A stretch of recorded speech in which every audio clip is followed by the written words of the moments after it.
Cell phone యూజర్స్కి ఇటీవల కాలంలో ransomware ప్రమాదం ఎక్కువైంది. ర్యాన్సమ్వేర్ అంటే కనుక మన ఫోన్లో ఉండే డేటా మొత్తాన్ని ఎన్క్రిప్ట్ చేసేసి ఆటోమేటిక్గా ఆ డేటాని తిరిగి వెనక్కి తీసుకురావాలంటే కనుక కొంత అమౌంట్ని డిమాండ్ చేసే టెక్నిక్ని ర్యాన్సమ్వేర్ అంటూ ఉంటారు.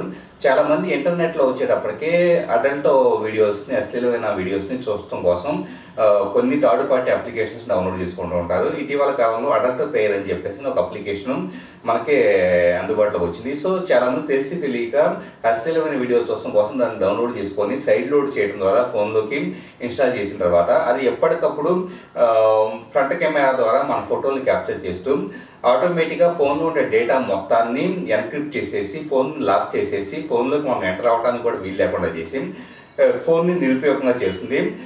స్క్రీన్ మీద మనకి ఈ డేటా మొత్తాన్ని వెనక్కి తీసుకురావాలంటే $500 అమౌంట్ పే చేయమని చెప్పేసి డిమాండ్ చేస్తూ ఉంటుంది. ఇక డబ్బులు పే చేయడం తప్పించి వేరే ప్రత్యామ్నాయం లేదని చెప్పేసి డిసైడ్ అయిన తర్వాత చాలామంది పేమెంట్ చేయడానికి కూడా సిద్ధపడుతూ ఉంటారు.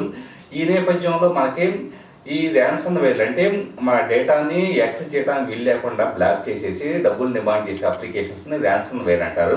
సో ర్యాన్సమ్వేర్ లాంటివి బారిన పడకుండా ఉండాలంటే థర్డ్ పార్టీ సైట్స్ నుంచి ఏ అప్లికేషన్ పడితే వాటిని డౌన్లోడ్ చేసుకొని మీ ఫోన్లో ఇన్స్టాల్ చేసుకోవడం కరెక్ట్ కాదు. వాటి ద్వారా ఇలాంటి ఎన్నో ప్రమాదాలు పొంచి ఉంటూ ఉంటాయి. కాబట్టి మీరు ఇన్స్టాల్ చేసుకునే అప్లికేషన్ల పట్ల ఒక కామన్ సెన్స్ అప్లై చేసేసి ఏది పర్ఫెక్ట్ ప్రోగ్రామ్ ఏది కారణంగా అర్థం చేసుకొని ఇన్స్టాల్ చేసుకుంటే సరిపోతుంది.